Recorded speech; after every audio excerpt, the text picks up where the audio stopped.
One more question here, Alan. Okay. Hi, Jason Bosch from Colorado.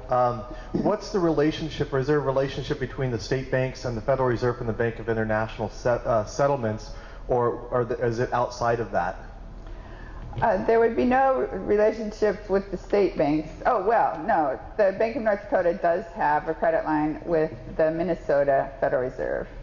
So you need, one of the functions of a state bank is liquidity. So you need that access to the other banks or whatever to be able to borrow very cheaply. That's one of the advantages of having your own bank.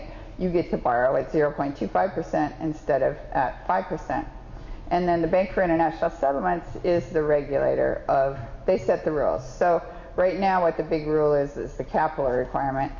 They busted the Japanese banks in 1981 with Basel I, when the Japanese banks were the largest creditors in the world. Then they busted our banks with Basel II, which was basically the mark-to-market rule in 2000. I think we adopted it in the fall of 2008. Or no, sorry, fall of 2007.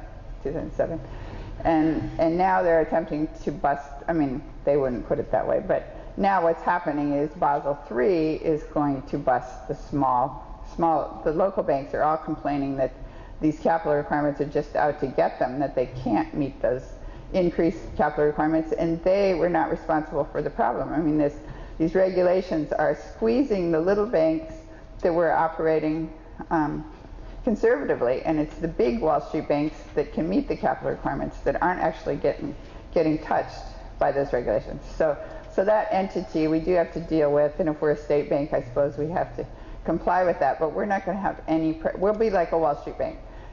California, where I'm from, is the 8th largest economy in the world. We have $200 billion in real estate, $200 billion in pension funds, $70 billion in money in a treasurer's investment pool, and that's just money that, you know, I can count on my hand. So we've got a huge amount of money.